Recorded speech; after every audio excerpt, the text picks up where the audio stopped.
E aí eu criei a Tera para ser uma marca de educação que tem ofertas relevantes para as pessoas. Por quê? Se a gente conseguir formar um designer gráfico em UX design, não em 2 anos, mas em 3 meses, pode fazer com que ela multiplique em 2, 3 ou 5 vezes o salário que ela tem. Logo no lançamento, não tinha colocado nada de investimento, foi um faturamento de uns 90 mil reais. E a gente acabou se tornando, né, uma das principais escolas de formação de profissionais de produto no Brasil. Leandro Herrera, fundador e CEO da Tera. Uma escola que capacita digitalmente todos os profissionais. Ajudamos você para o futuro do trabalho. Com o dinheiro que rendeu, eu contratei o primeiro Inside Sales da Tera e falei, bom, preciso lançar o próximo curso. Acabei optando por lançar o curso de Product Management. E o DPL é o maior hit da história da Tera. Mais de 20 mil pessoas se formaram nesse curso. Quando chegou a pandemia, a gente tinha operação em 3 cidades. Rio de Janeiro, BH e São Paulo. Tinha 85 turmas simultâneas acontecendo. 6 cursos diferentes, UX Design, Ciência de Dados, Desenvolvimento de Software, Product Management. E isso fora todos os programas corporativos que a gente tinha, né? Já nessa época a gente já estava dentro do Itaú, formando todos os Product Managers do Itaú. Então a gente começou a evoluir. A gente criou uma experiência que se transformou em uma assinatura de 12 meses, em que você tem acesso ao catálogo todo de cursos e você tem acesso a quase 80 workshops ao vivo. E aí a gente se associou a Sirius Educação e lançamos um MBA. E a gente começou esse ano aqui com uma visão que é: a Tera vai ser a principal instituição de educação para quem quer criar produto digital na era da IA. Fala pessoal, se você precisa receber pagamentos do exterior e trabalha com tecnologia, consultoria ou presta serviços para empresas internacionais, essa dica é para você. A Remessa Online, que é a plataforma que eu uso para receber a monetização do meu podcast, foi disparada a melhor solução que encontrei para receber do exterior com agilidade e confiança. Você recebe em até 24 horas, com taxas até 8 vezes menores do que as dos bancos tradicionais e tudo 100% digital. E agora, eles lançaram o desafio Remessa Experience, uma campanha que é literalmente um game de conhecimento. Você se cadastra como PJ, se inscreve no site da promoção e começa a responder perguntas diárias sobre temas como tecnologia, lógica, cultura pop e muito mais. Quem acumular mais pontos concorre a vouchers semanais da Amazon, iFood ou Steam, um PlayStation 5 por mês e, no final, uma viagem com tudo pago com acompanhante para o Vale do Silício. A campanha vai até 31 de julho e quanto antes você participar, maior a sua chance de ganhar. Para saber mais, é só acessar o site da promoção, clicando no link que está aqui na descrição do episódio. Boa sorte! Leandro, obrigado pela presença, por aceitar o convite. Obrigado a você, uma honra estar aqui.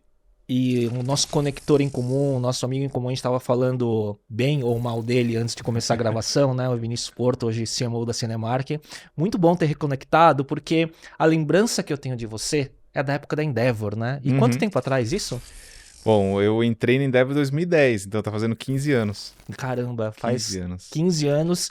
E a gente estava falando que a gente pegou aquele início do corta-mato, né, do crescimento do ecossistema de startups de inovação, né? Pois é, eu entrei na Endeavor vindo de uma experiência mal sucedida com empreendedor, né? Eu não sabia disso. Acho que eu tinha 22 ou 23 anos, eu abri uma empresa que chamava Soul Sampa. E era uma empresa de roteiros culturais temáticos em São Paulo. Eu peguei o conceito de walking tour que tinha, né? Você vai para Europa, tal, quem tem a oportunidade, Madrid, Barcelona, etc., tem o conceito de walking tour. Eu falei, e eu sempre adorei a cidade de São Paulo, né?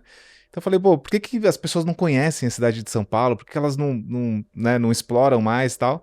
E aí eu criei esse conceito, por isso chamava Soul Sampa. Soul de alma, Sim, Soul Sampa. Sim. E todo o conceito era um conceito de fazer roteiros temáticos. Então a gente tinha um roteiro que saía da Paulista e ia até o centro, tinha um roteiro de arquitetura em Higienópolis, tinha um roteiro de arte de rua na Vila Madalena. Mas tinha tecnologia por trás? Zero tecnologia. Offline total. É isso, tô falando de 2000. Se eu entrei em 2010 na Endeavor, o Soul Sampa foi em 2008. Então internet no máximo para mandar e-mail. Tava começando, tava surgindo ali Twitter e tal, Sim. a cena super... Mobile também nem era. Nada, E aí eu procurava pessoas, então encontrei uma grafiteira, por exemplo, que liderava o roteiro de arte de rua na vila, tal. Enfim.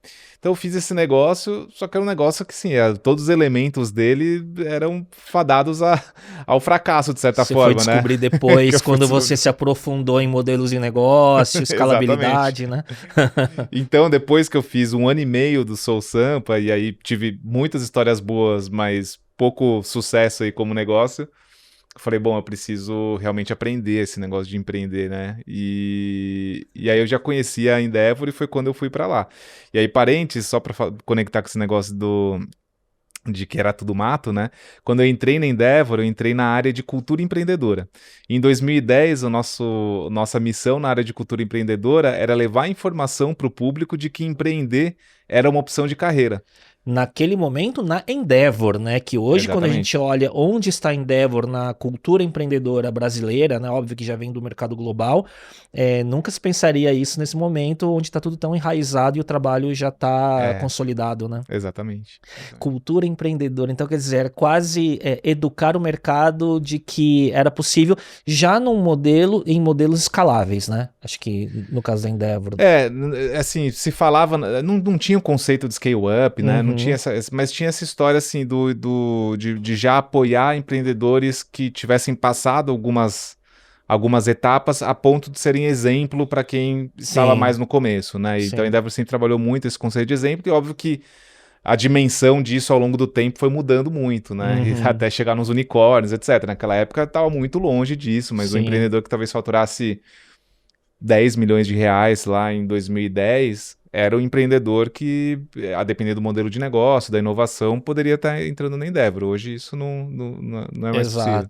E ao longo dos anos, eu sempre acompanhei muito o conteúdo da Endeavor. Eu tô lembrando lá para trás, sim, os conteúdos até de palestras de empreendedores e tudo mais, era muito diversificado, né? Não só do mercado tech, né? Então, já desde o início, acho que tinha essa questão, né? Sim.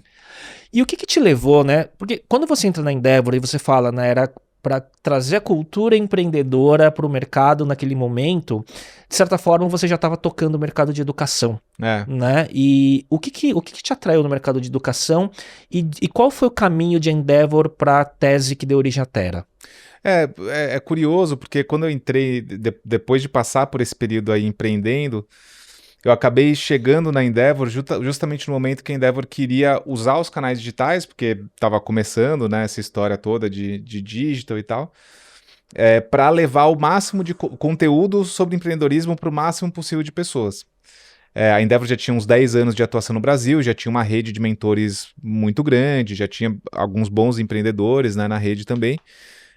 Só que tudo acontecia em eventos, em encontros, reuniões. Então, puxa, como que a gente pega esse conteúdo e transforma isso em ativo que possa chegar a milhares ou milhões de pessoas? E eu vim muito com esse espírito empreendedor, porque eu estava empreendendo. E eu cheguei ali num caldo muito bom, porque as pessoas que estavam ali também estavam muito com esse espírito de empreender a Endeavor, assim. Então eu tive realmente carta branca para tocar os projetos, e logo no começo eu já visualizei o que poderia ser esse guarda-chuva, que acabou se tornando um portal Endeavor, que era um portal que ele abarcava uma série de formatos de conteúdo, né? Então tinha uma parte que era assim, eu peguei os mentores da Endeavor e transformei eles em produtores de conteúdo, porque eu não tinha na Endeavor uma rede de jornalistas. Então a gente passou a ter lá mais de 200 colunistas que produziam artigos e a gente fazia a gestão dessa rede. Aí eu passei a criar alguns produtos, alguns programas audiovisuais.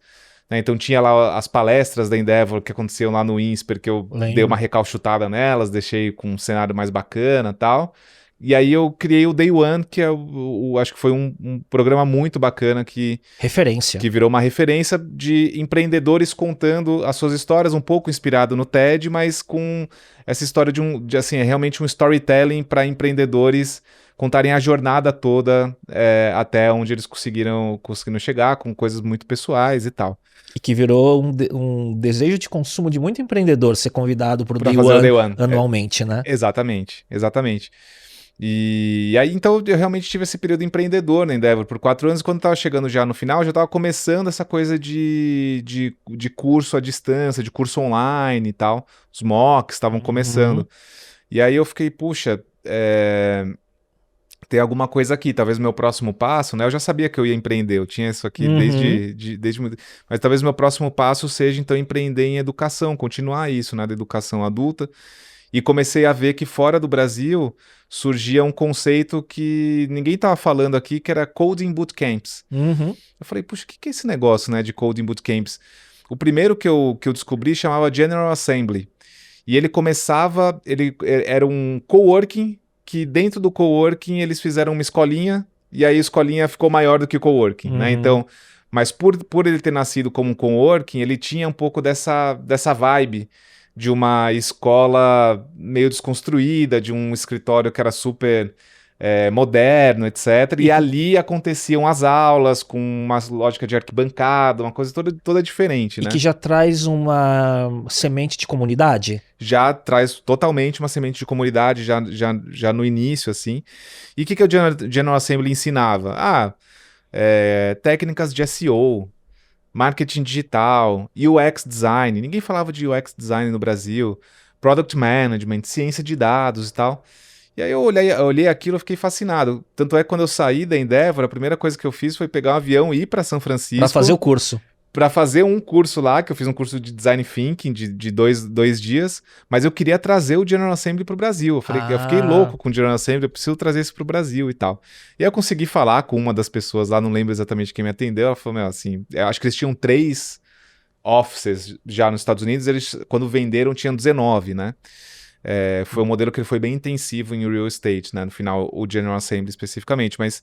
Que não tinha nenhuma pretensão de expansão fora dos Estados Unidos naquele momento. Propôs. Depois eles abriram Alemanha, abriram Japão, etc. Mas aqui Brasil era, acho que a última das prioridades. Aí eu voltei para casa e falei, bom, tem negócio aqui, mas eu não consigo trazer esse player, eu também não consigo bancar uma história de fazer sozinho, né? Não tinha economia, estava realmente em ascensão profissional, assim, mas ainda era relativamente júnior, assim, na carreira, né?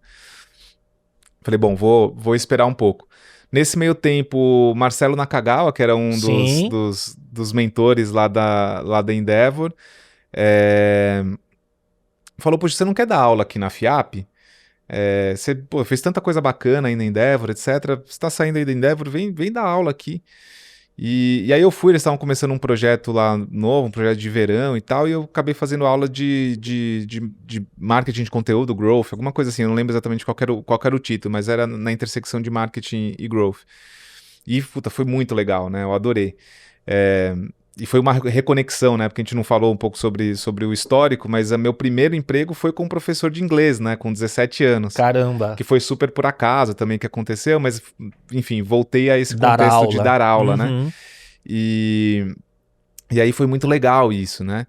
Eu falei, bom, eu vou ficar aqui mais um tempo, porque no mínimo eu tô aprendendo aqui sobre como é dar aula e como que é o ambiente de uma universidade de cursos livres, né? Que eu já sabia que eu queria que fosse uma escola de curso livre.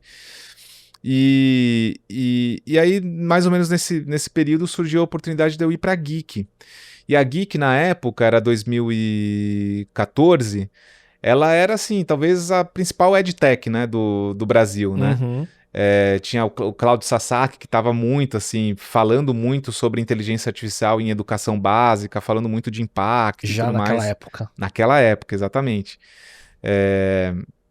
Só que naquela época o negócio era hard-coded, né? Então você tinha que... Ele foi lá, recrutou um monte de garotos e garotas do ITA para fazer o algoritmo de aprendizado, né? Que depois acabou se tornando essa engrenagem de educação adaptativa da Geek e tudo mais.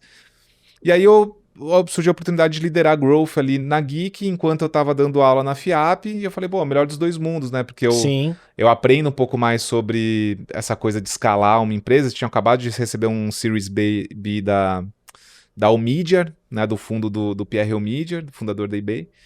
E aí fiquei ali 1 ano e meio gestando a história do que viria a ser a Terra. Você estava sempre no lugar...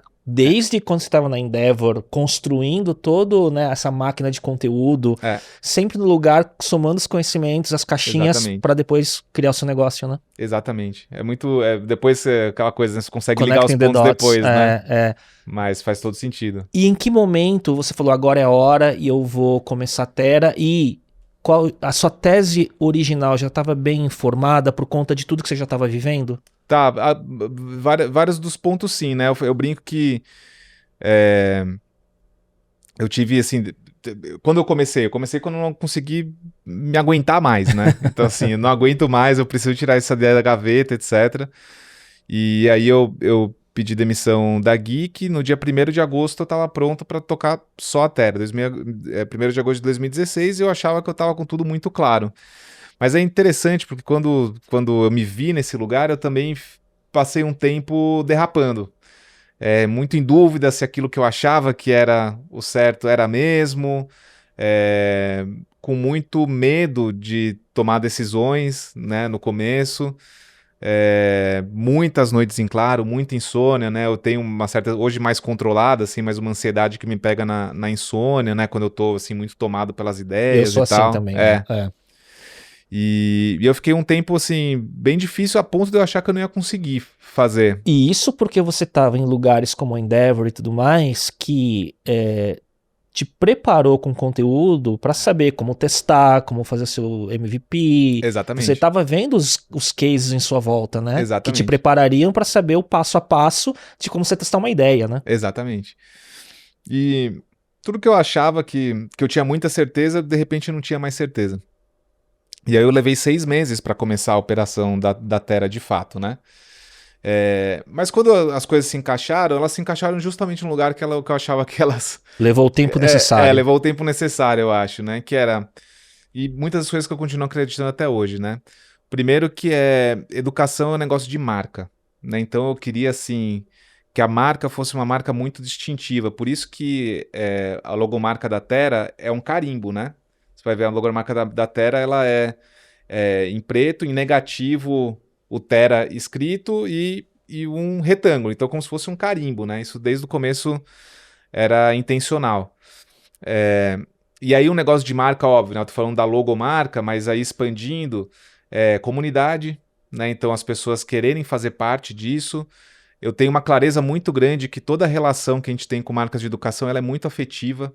As pessoas, elas colocam sonhos dela quando elas vão, principalmente como adultas, né? Que você toma a decisão de ir para um lugar, fazer um curso, às vezes investir boa parte da sua economia, né, para fazer um determinado curso. Então, ela é muito afetiva e a experiência é uma experiência muito transformacional para a pessoa. Então, aquilo, assim, você vai olhar na história da sua vida, muitas vezes as histórias, elas envolvem uma instituição de ensino. Verdade. Pelas não só pelo aprendizado, mas talvez tanto ou mais pelas conexões. As conexões que você faz, as pessoas que você conheceu, os amigos que você fez, que depois se transformaram eventualmente em outras relações, né, assumiram outros papéis na sua vida, ou que te indicaram para uma oportunidade muito legal. Você mesmo estava comentando, né, quando a gente chegou aqui, que a pessoa que nos conectou, vocês conheceram numa instituição de ensino. Exato. Né? E eu nunca parei para refletir acho que eu já parei pensando, né, nas conexões que eu tenho com pessoas que estudaram comigo no ensino médio, que se mantém até agora, que são alguns poucos, né, faculdade, né, eu estava na faculdade no início da internet comercial, na Poli, enfim, por aí vai. Então, quando a gente retoma uma conexão, ela vem com aquela carga emocional daquele contexto. Exato. E eu acho que isso é um facilitador para destravar muita coisa da relação, né? Com certeza. E então essa primeira coisa, assim, marca era para mim muito importante. Eu sou uma pessoa assim, que acabei me desenvolvendo como profissional de marketing B2C, então minha cabeça era e continua sendo, de certa forma, né? Embora eu tenha lá na Terra uma frente B2B que inclusive está crescendo agora, mas assim, boa parte do nosso negócio na Terra é B2C. Começou no B2C. Começou no B2C e continua sendo o nosso canal mais relevante. Então, o que só reforça a necessidade de ter uma marca muito forte, né? Então, marca é uma coisa. A segunda coisa é relevância, né? Então, como que a gente poderia tornar essa marca realmente relevante como uma instituição de ensino? E aí, eu acho que foi uma questão de timing de leitura mesmo, porque naquela época, em 2016, eu já conseguia olhar para os Estados Unidos, que estava alguns anos na frente do ponto de vista de desenvolvimento tecnológico e tal, e ver quais eram as posições que estavam crescendo lá. E eu falava, bom, se aqui está crescendo UX designer, cientista de dados, product manager, etc., eles estão talvez 5 anos para nossa frente aqui. Entre 3 e 5 anos para nossa frente. Então isso vai chegar aqui.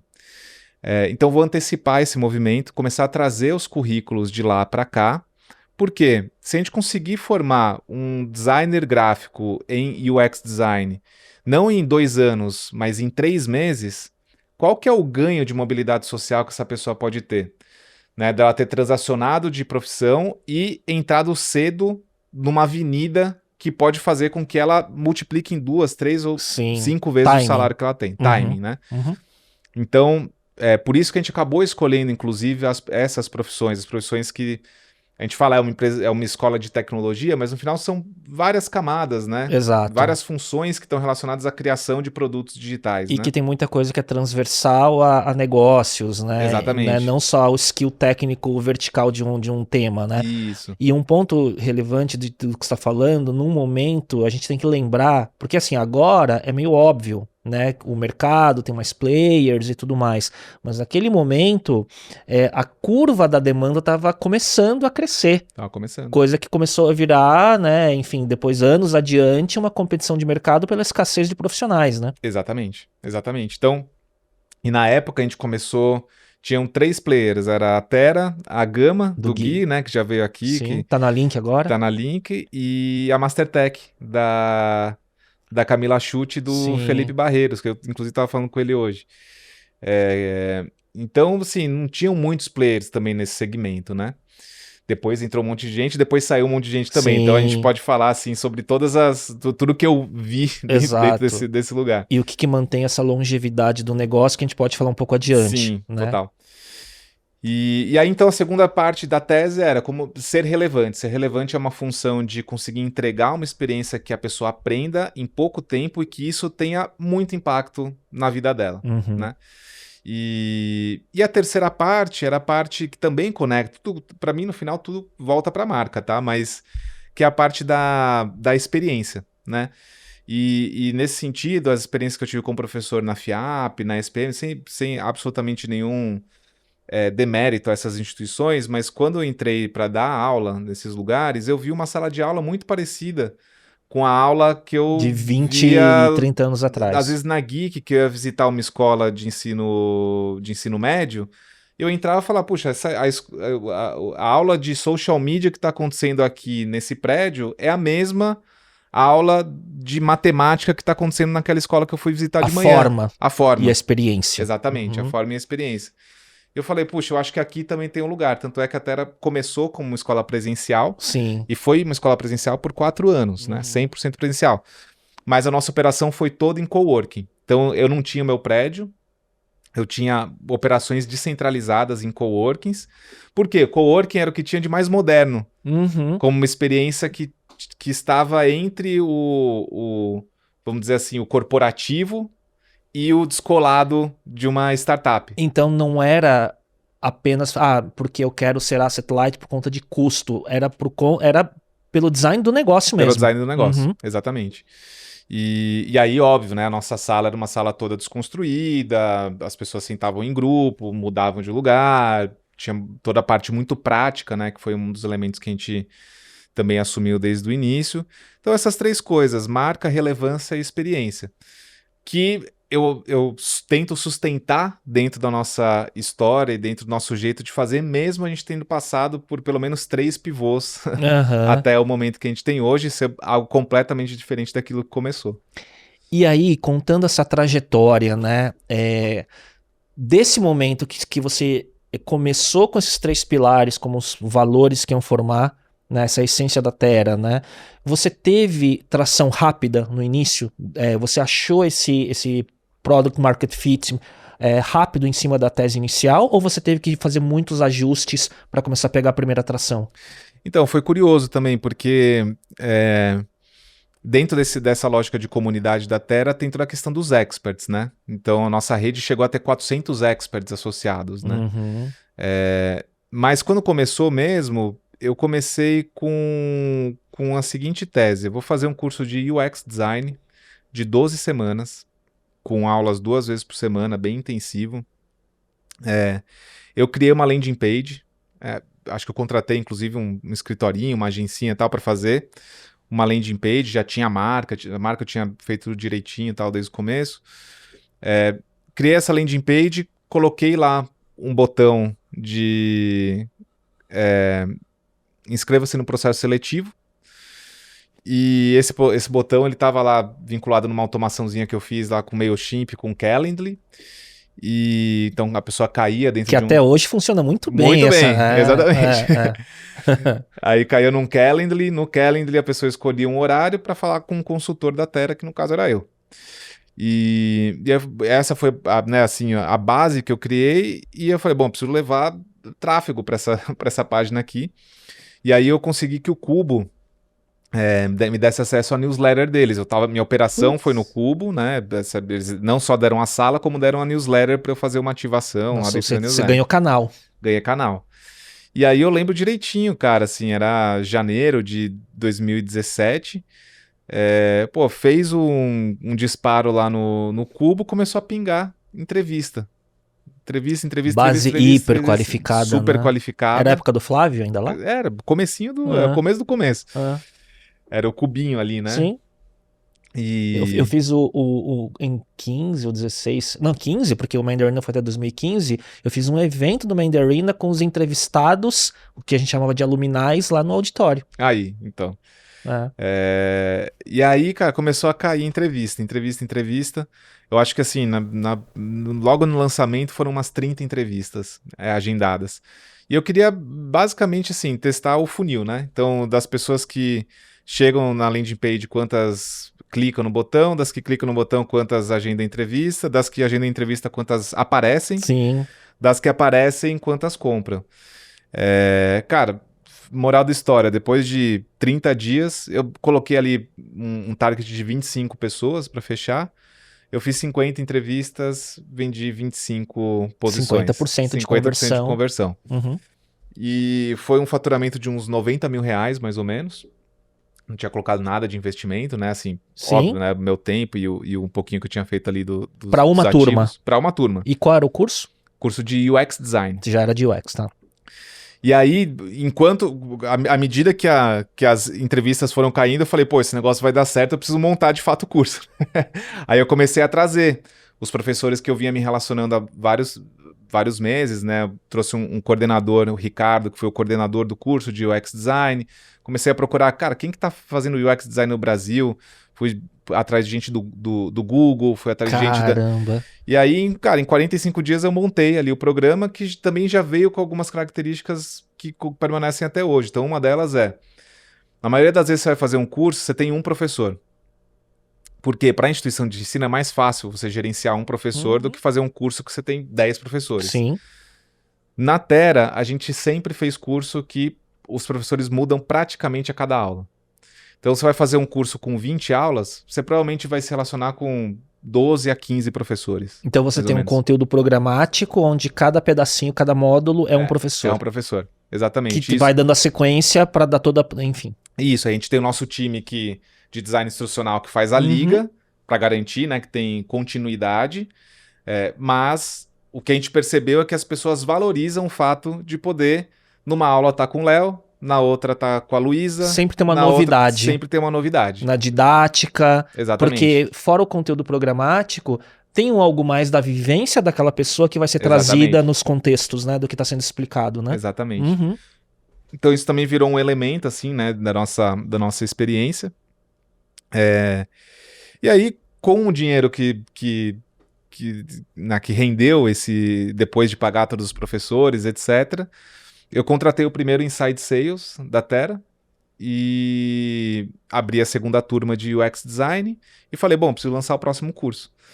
E foi aí que eu fiquei super em dúvida qual curso que eu lançaria, etc., mas acabei optando por lançar o curso de Product Management. E isso mudou completamente a nossa história, né? O curso, a gente chamou ele de Digital Product Leadership, e o DPL é o maior hit da história da Terra, né? Mais de 20 mil pessoas se formaram nesse curso. E aí você acertou uma demanda reprimida gigantesca, era mais ou menos isso? Foi um momento em que, assim, não tinha currículo no Brasil sobre Product Management e tinha muita gente que estava querendo entender o que fazia. Já era 16 para 17? Era metade de 17. Perfeito. 2017. Então tinha muita gente que já trabalhava com gestão de projetos, com gestão de produtos, que já era funções relacionadas a digital, mas que não... Eu entendo, não era uma formação específica. Exatamente. Era meio que lateral a uma competência que a pessoa tinha adquirido skills, né? É. E a gente acabou atraindo tanto as pessoas que já atuavam, queriam atuar como product managers, como profissionais de negócios em geral, empreendedores, etc., que queriam ganhar um conjunto de metodologias para desenvolvimento de produtos digitais. E a gente acabou se tornando, né, uma das principais escolas de formação de profissionais de produto no Brasil, mas que veio desse fluxo, de logo depois de lançar o UX Design, sobrar um dinheirinho e eu contratar um Inside Sales e criar esse programa. São aquelas apostas certas que você faz, né? E eu não lembro, eu li recentemente um artigo que falava, você tem X decisões que levam ao Product Market Fit para você estar pronto para a próxima etapa, né? Você foi relativamente bem assertivo nesse começo. Sim. Foi. Né? Que senão a história poderia ter sido muito diferente, né? Totalmente, eu sempre penso nisso, inclusive, porque eu já vinha, né, de um período de 6 meses que eu não tinha conseguido lançar. Então, se eu tivesse começado derrapando, Sim. eu não sei se eu conseguiria ter mais fôlego, porque eu não tinha economia. Eu lembro que eu tinha 30 mil reais no banco, né, quando eu comecei a Tera. E você, mesmo com network e acesso ao mercado, por ter passado pela Endeavor e tudo mais, nesse primeiro momento, você não pensou que para validar o seu negócio, você poderia ir atrás de um anjo, por exemplo? Não. Isso era uma coisa que eu tinha muito clara para mim. Eu não queria investidor. Eu queria fazer um negócio bootstrap. Pelo menos no começo, né? Até se provar. Para não falar que não tem investidor, o Bob Volheim, né? Sim, conheço. Inclusive, né? Passou pelo Super Mandarin, conhecido, sim, né? Ele já vinha acompanhando há muito tempo a minha trajetória e depois que o negócio já tinha começado, já estava gerando resultado, ele entrou como sócio, né? Que legal. E ele ficou como sócio até a Arco entrar como investidor em 2021. Mas não foi um anjo no sentido de, assim, de eu precisar do capital dele para começar a operação. Foi uma pessoa que eu queria trazer para ter estratégico. Um estratégico para ter comigo e tal.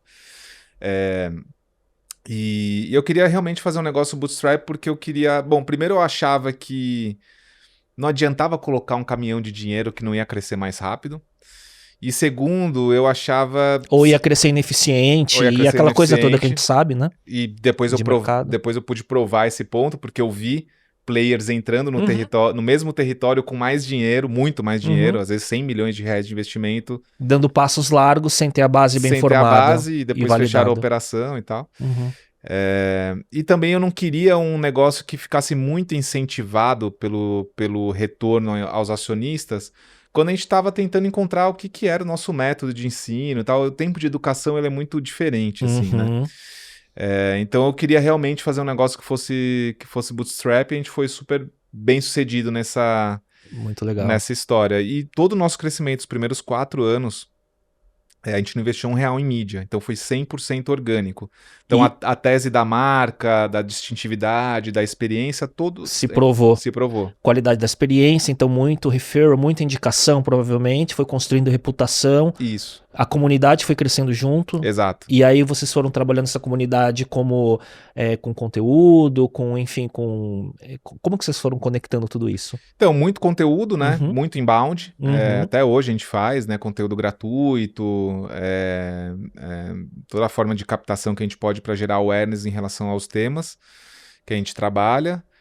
Então, majoritariamente inbound e o referral mesmo, das pessoas, um indicando o outro. DPL foi um que, né, esse produto... 20 mil pessoas formadas. 20 mil pessoas formadas em Caramba, DPL. É muita gente.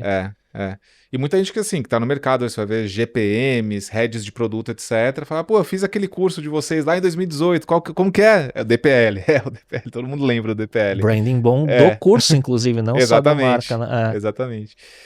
E eu sou apaixonado por isso, assim, né? Por todos esses símbolos de negócios de educação, sabe? Entendo. Você falou agora uma coisa que é verdade. Às vezes, em alguns negócios, o curso fica maior, o nome do curso, ele ganha uma marca própria. Exato. Ele fica maior até do que o nome da instituição, Ele sabe? fica tão relevante, né? E que vira a referência do mercado, de certa forma, né? E Aí quando a gente olha essa trajetória, então a gente tá falando, né, de lançamento do DPL em 2017, né, que foi seu primeiro grande hit, né? É. E você falou que ao longo dessa jornada, né, que a gente tá falando de 16, a gente vai 9 anos agora, né? Você falou passou por 4 pivôs ao longo da história, né? Você passou por uma pandemia, um Isso. retorno, né? Então, de uma forma, eu não preciso falar resumido porque a gente tem tempo para explorar. Quais foram esses movimentos que você foi adaptando ao negócio? O primeiro foi a migração do presencial para o online, né? Pandemia? Pandemia. Uhum. Quando chegou a pandemia, a gente tinha operação em 3 cidades, Rio de Janeiro, BH e São Paulo. 100% presencial até então. 100% presencial. Para não falar que era 100% presencial, a gente já tinha o nosso time de produto fazendo uma plataforma digital, organizando, mas era uma organização dos conteúdos digital. Uhum. Não tinha aulas, videoaulas, não tinha nada num produto digital da Tera. Então essa foi a primeira mudança, que foi uma mudança na experiência. O modelo de negócio continuou o mesmo, né? Uhum. Venda de curso. Mas a gente migrou que eram aulas presenciais para aulas ao vivo. Aí a gente fez uma captação de investimento em 2021 com a Arco Educação. Esse investimento veio para a gente começar a desenvolver todos os ativos de conteúdo digital da Tera. Uhum. A gente entrou em estúdio, fez 60 dias de gravação em estúdio, produzindo mais de 300 horas de conteúdo. Caramba. E aí isso virou a base dos nossos programas, ainda programas com turmas, cohort-based, data de início, data de fim.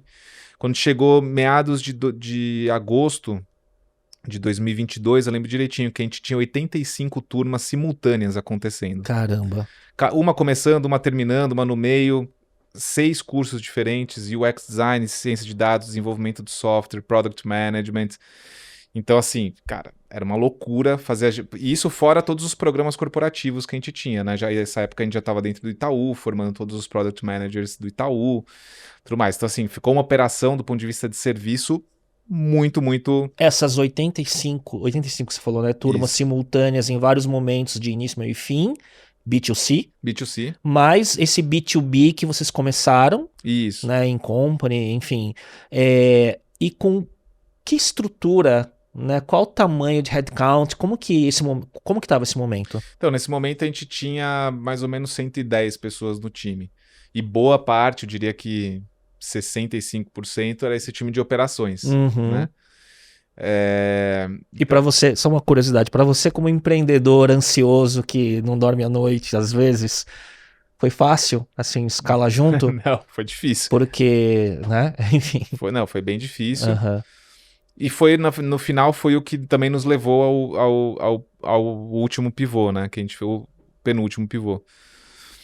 Que foi... Chegou um determinado momento que, assim, a gente tinha uma operação tão grande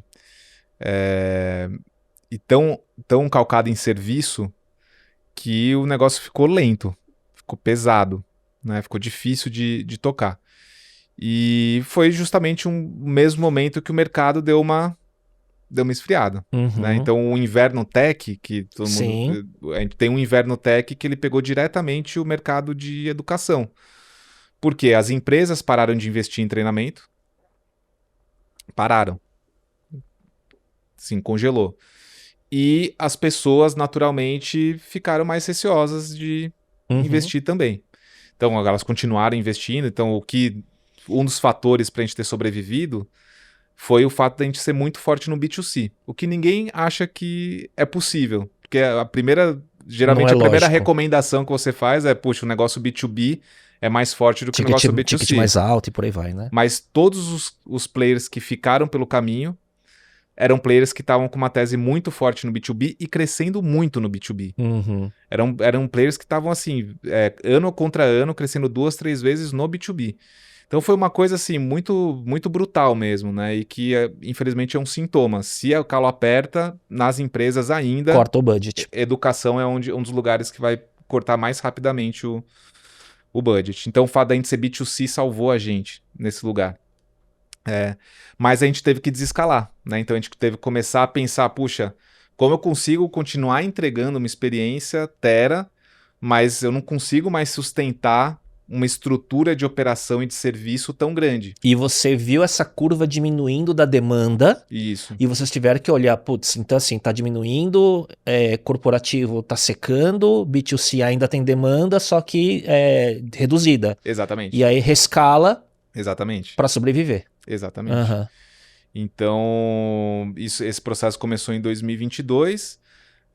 A gente tem uma visão de produto muito sólida, a gente tem um time de produto muito bom, né? De produto digital, tecnologia. Então a gente começou a evoluir naquilo que eu achava que já era um caminho, que era a gente se tornar a gente desacoplar o que era a parte assíncrona, ou seja, todo o conteúdo, o acervo de conteúdo que a gente vinha criando, do que era a parte síncrona. Porque o grande desafio é você fazer sempre cohorts, né, turmas que Sim. tem começo, meio e fim. Uhum. E aí eu tenho que garantir que quem entra saia, que nem um avião. Uma Perfeito. vez que levanta o voo, todo mundo tem que chegar do outro lado. Isso é um negócio, uma esteira, né, que... Bem específica. Perfeito. E a gente falou, puxa, E sempre... de vendas, inclusive, né, para sincronizar Isso. tudo, né? Exatamente.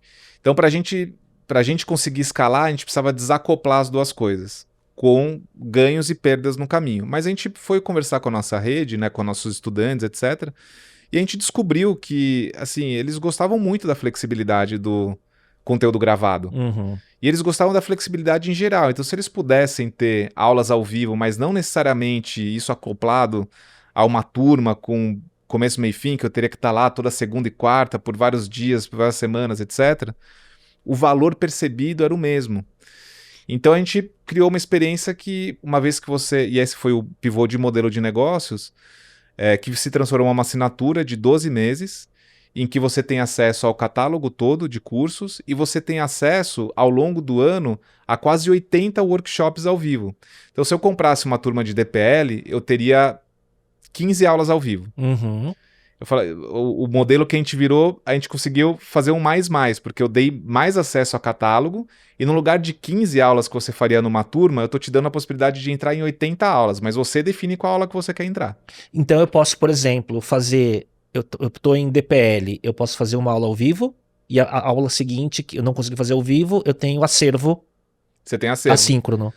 Mas elas não estão ligadas. Você tem a Perfeito. estrutura, você tem o curso DPL, que é o curso assíncrono. Perfeito. E aí, essa semana aqui, se você entrar lá no aplicativo da Terra, tem um workshop que é IA aplicado ao processo de discovery. Puxa, adorei esse workshop, quero fazer parte dele. Eu entro nele. Qual o nome desse modelo? Tem um nome, né, para esse modelo, que é a mistura do assíncrono com o ao vivo. Tem um nome desse modelo ou não? Eu não conheço, assim, Aham. especificamente Tá, perfeito. uma... Porque é híbrido, né? Sim, Uhum. é um híbrido. Então, assim, esse modelo foi muito bom pra gente, né? Aí a gente conseguiu tudo que a gente precisava, né, no final, assim, porque um pouco foi necessidade, um pouco foi visão. Uhum. De todos os players que foram relevantes nesse segmento de educação, nós éramos os menos investidos, pela decisão que eu tomei lá atrás, Perfeito. de fazer um negócio... Então eu nunca tive muito colchão, sempre tive que tocar a empresa como uma empresa assim, que ela precisa dar resultado para em pé. E quando ela não parou em pé, ela começou a Queimar secar muito caixa rapidamente, né? E entrar em zonas de risco. Exatamente, Aham. exatamente. Então, assim, foram 18 meses vivendo assim realmente todos os dias situações muito, muito complexas, e foi o período que eu passei negociando o investimento, né? Então, quer dizer, desescalando, Desescalando, demitiu, com certeza. muda modelo de negócio e Exatamente. ainda olhando funding. E olhando funding. Então, a saúde física e mental agradeceu muito esse período, né? Culminou num burnout, né? Em 2023, 2 dias antes de eu receber o investimento, eu tive um burnout. Caramba, já chegaremos lá, então, peraí. Isso me interessa saber também, porque Sim, tive vários momentos beirando esse estado, mas enfim. sim. E você fez tudo isso, levantando investimento, e que fim que levou? Então, aí o negócio, quando entrou o investimento e a gente fez todas as adaptações que eram necessárias ao longo do tempo, o negócio estabilizou. E aí, quando ele estabilizou, ele começou aos poucos a ir gerando resultado positivo, EBITDA positivo, aí começou a diminuir muito o nível de queima de caixa e tudo mais. Aí isso foi o ano passado foi um ano bem importante nesse sentido, porque quando chegou no meio do ano passado, eu falei, cara, eu acho que a gente acertou aqui, estabilizou o negócio. Vamos começar a olhar de novo top line. Vamos começar de novo como que a gente volta a crescer mais, né? E aí a gente tomou 2 decisões. A primeira foi abrir um MBA. Caramba. E muito calcado na tese de marca. Porque eu falei assim, cara, se a nossa marca é forte, como a gente conversa aqui, faz pesquisa com a nossa base, etc., a gente vê que o nosso negócio não é ser uma edtech. O nosso negócio é ser uma marca de educação que tem ofertas que sejam relevantes para as pessoas. Não importa para as pessoas se a gente é uma edtech ou não. Para elas, a gente é a Tera. Que bom que a Tera tem uma experiência digital fantástica. Mas não é isso que define a Tera. O que define a Tera é a marca que ela construiu e dentro da marca ela tem elasticidade para fazer várias ofertas diferentes. Curioso, né? Quando você fala EdTech, a primeira coisa é o formato, é a tecnologia, é os canais digitais, né? Então você pensa na forma. E quando você inverte isso, você está pensando no selo que eu quero ter no meu currículo, de certa forma. É isso aí. Independente da forma como esse conteúdo chega para mim, se é online ou não, enfim, né? Exatamente. E aí a gente se associou a Sirius, né? Sirius Educação. E lançamos um programa no final do ano, um MBA. Final de 24. No final de 24. Foram 3 meses de desenvolvimento, lançamos no final de 2024. E a segunda coisa que a gente também começou a investir no ano passado foi a história de AI. A gente falou, puxa, AI é um once in a lifetime opportunity, né? Sim. É uma oportunidade de uma vez na vida para uma instituição de educação que já tenha marca e reputação, né? Porque é o tipo de coisa que todo mundo vai precisar fazer algum tipo de reskilling. Né? Assim, de novo, timing a favor. Exatamente. Se você acertar o produto, de certa forma, né? Isso. E a gente começou a investir numa plataforma de educação, de lifelong learning em cima de AI. Comecei com uma tese super abrangente, e depois eu falei, puxa, tá muito abrangente, deixa eu voltar. E a gente começou esse ano aqui com uma visão que a Tera vai ser a principal instituição de educação para quem quer criar produto digital na era da IA. Tá. Então, assim, e de fato tem muita coisa acontecendo nesse universo, né? Então você vê hoje Lovable, Bolt, V0, todas essas ferramentas de prototipação que possibilitam que qualquer pessoa crie aí, pequenos softwares, né? De uma maneira muito mais fácil e tal. Então a gente vê que a gente está numa convergência muito interessante, mas também todo mundo que a gente formou ao longo dos últimos anos vai precisar começar a criar produto com AI, vai começar a precisar mudar a forma como faz discovery, delivery, como cria os ativos dentro do dia a dia como PM. E então, na verdade, esse reskilling, né, upskilling, você tem toda uma base já formada, que se a conexão dessa base com a marca foi bem formada e é forte, Exatamente. Basicamente você tem a venda garantida. Isso. Né? Do que se fosse muito abrangente para buscar um público novo e que seria muito mais caro fazer essa aquisição. Perfeito. Né? E é exatamente o que a gente está observando esse ano, né? Então, é um ano é um ano de crescimento, quase 50% de crescimento em relação ao ano passado, impulsionado pelos novos produtos. MBA e AI. E AI, mas aí a gente lançou o que a gente está chamando de AI Product Leaders, que é também cohort-based. Então, são 2 produtos cohort, 2 produtos com turma. Então, você vê que eu saí da lógica de turma lá em agosto de 2022 e eu tô religando essa lógica, Perfeito. mas num outro momento e com outra forma, com outra maneira. Então, não vejo mais a gente fazendo 85 cohorts ao mesmo tempo, mas eu vejo a gente fazendo 5 turmas de MBA com 100, 150 pessoas por turma, e fazendo 3 ou 4 turmas de AI Product Leaders ao longo do ano, com 100 a 150 pessoas cada uma, para atender um determinado tipo de público. Quer dizer, você fecha para um público específico, né? E acho que a dor que você teve lá atrás é de garantir a experiência quando escalou, né? Então você controla essa escala, de certa forma. Exatamente. E hoje com todos os ativos mais prontos, né? Então hoje eu já comecei ontem, inclusive, a turma de AI Product Leaders, 100 pessoas. A primeira comunidade de pessoas que estão pensando o produto na era da IA. Tem uma formação, mas principalmente uma visão de comunidade, né?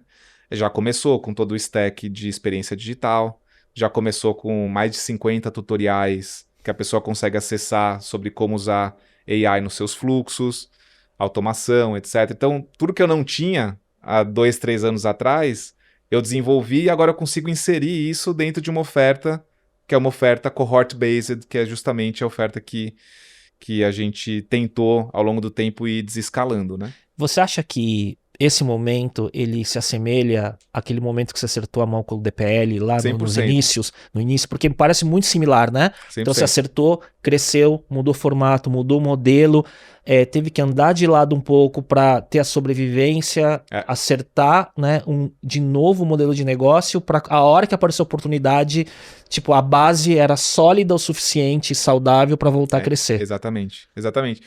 E eu acho que para toda jornada empreendedora, né, tem um pouco disso, né?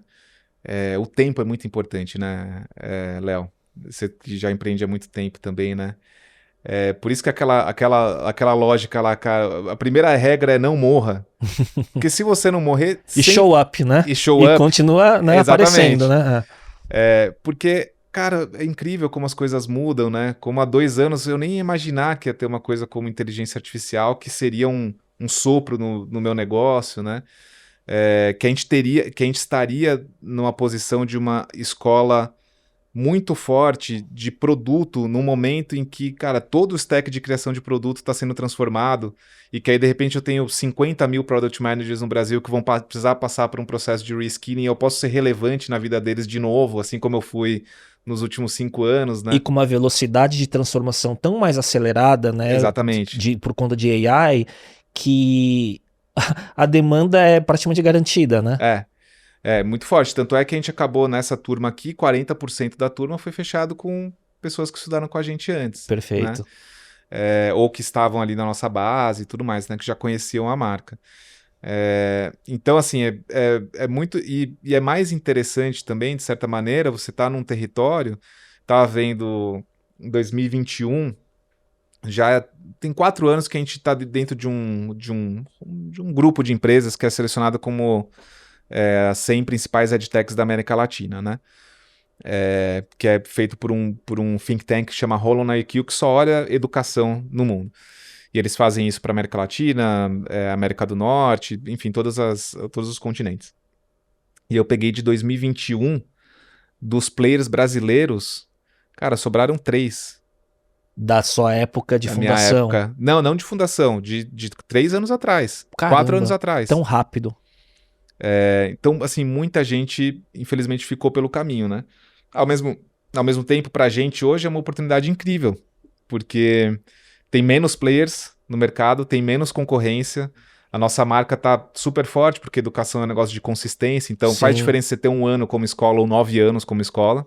Sim, né? O sim. que você conseguiu construir de reputação. Você já tem tradição. Já tem tradição. Forma. Começa a entrar no lugar de tradição. Sim.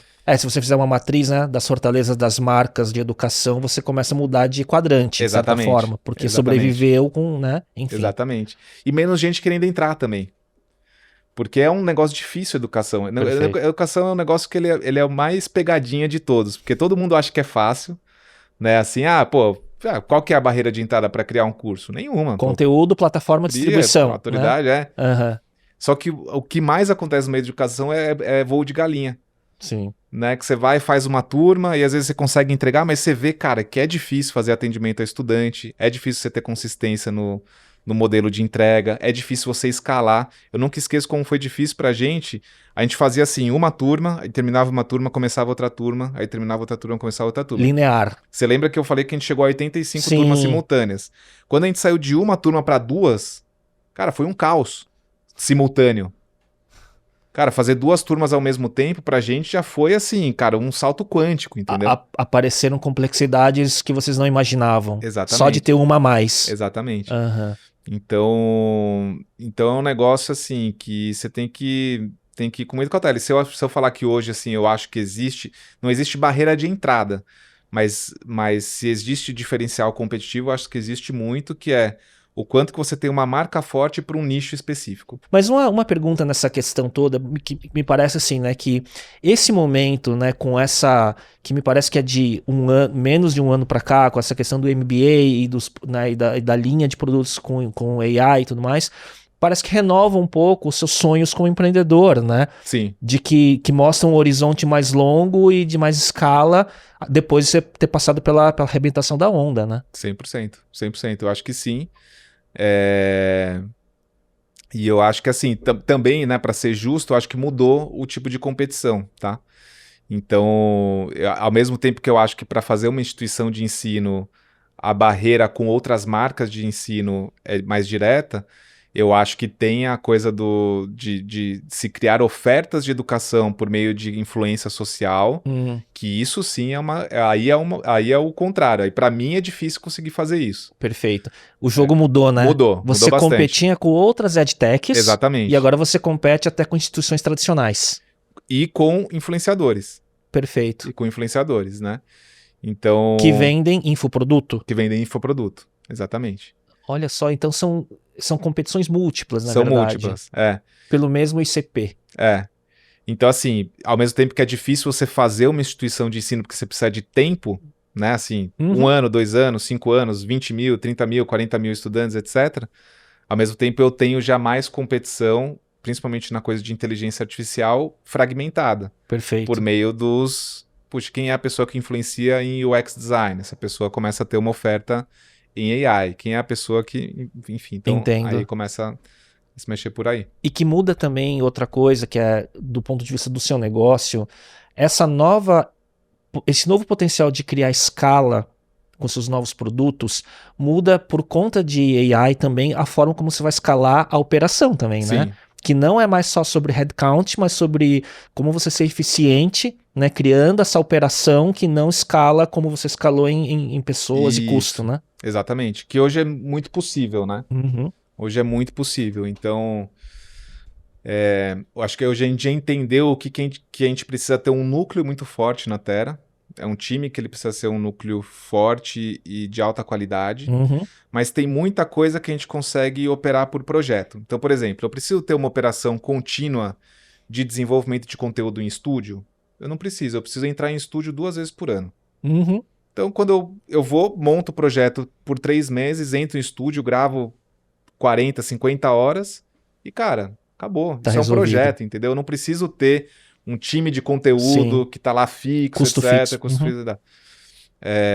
Inteligência artificial em muitos dos nossos processos ajuda muito, né? Principalmente para a parte de pesquisa, por exemplo. Agora a gente vai começar a fazer um curso sobre estratégia de produto em fintechs. Pô, já usou o Deep Research para fazer uma pesquisa como essa, cara? Eu levava, às vezes, semanas com o time para conseguir chegar na melhor análise que eu poderia fazer sobre essa tese. Poxa, em 30 minutos eu tenho... É o projeto final? Não.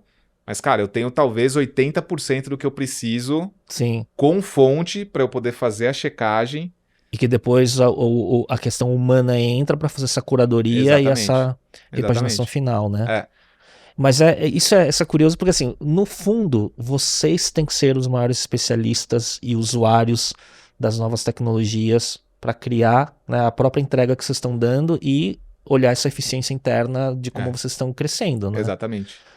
Você, só por curiosidade de ferramenta, né? Você falou do Deep Research, você já está usando humanos lá para alguma coisa, para testar? Eu testei, mas eu não faço uso corrente, não.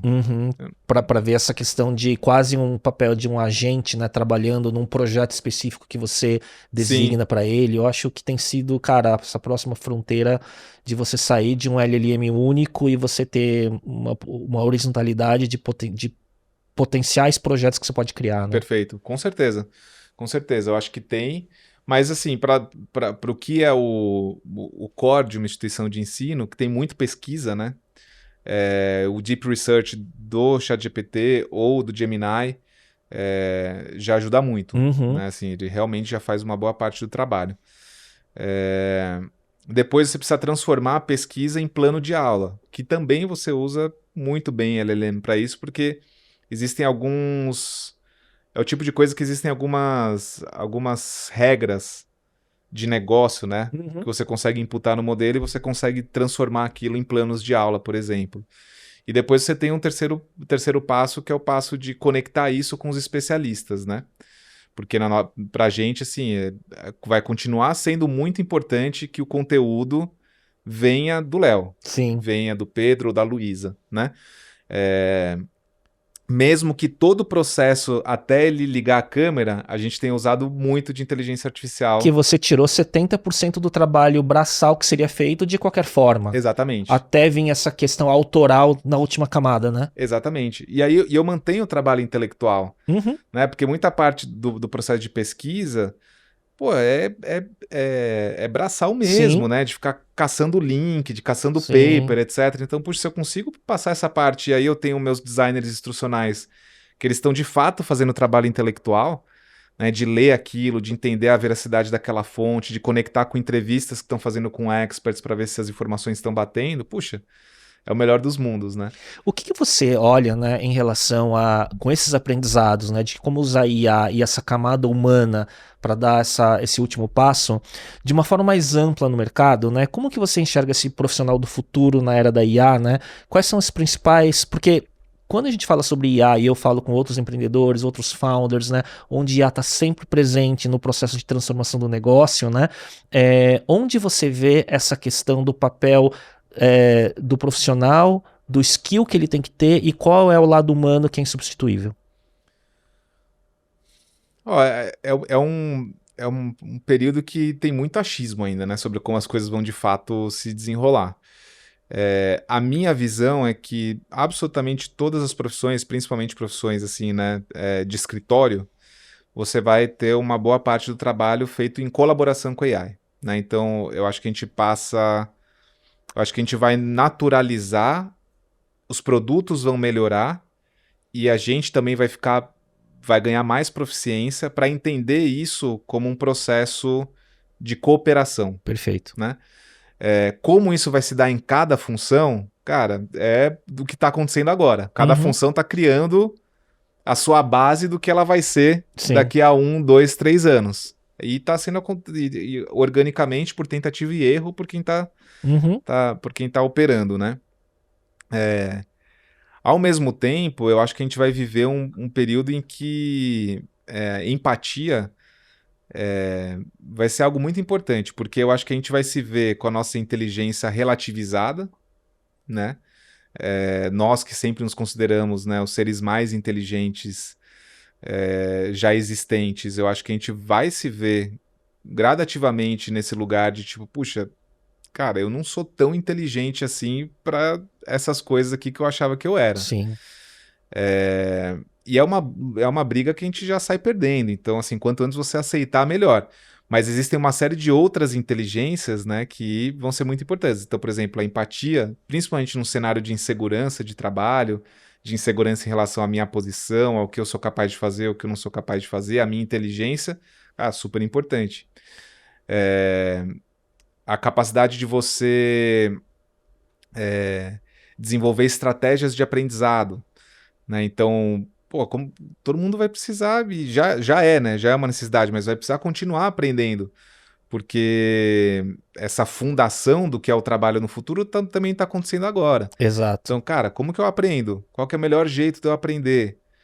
Como que eu organizo o meu tempo para aprender? Como que eu retenho informação? O que eu vou aprender que vai ser de fato relevante? Então, essa estratégia de carreira e de aprendizado, super importante também, muito relevante. E tá confuso para muitas profissões, né? Muito. Então, né, o que eu tenho que aprender, em que ordem, para quê, para ser relevante em que nesse futuro que está incerto, né? Exatamente. Essa é a grande discussão que todo mundo está falando, e eu não estou nem entrando, e estou falando para quem está no mercado, né, já com experiência e tudo mais, né? Quem está entrando no mercado, né, os júniores em cada profissão, eu acho mais desafiador ainda, né? Porque a gente está falando das funções mais básicas ou repetitivas em qualquer profissão, mesmo na indústria do conhecimento, né?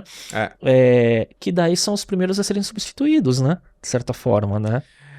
E tem toda uma discussão que eu acho bem relevante mesmo, que é aonde vai ser o espaço que uma pessoa júnior vai poder desenvolver musculatura de trabalho, né? Quais são as tarefas? Porque na nossa vida a gente não sabe, né? A gente não lembra, mas a gente fez um monte de coisa básica. No começo, sendo ensinado por alguém pleno ou sênior, para você ir galgando esse acúmulo de repertório, para você ir virando, né, seniorizando sua competência.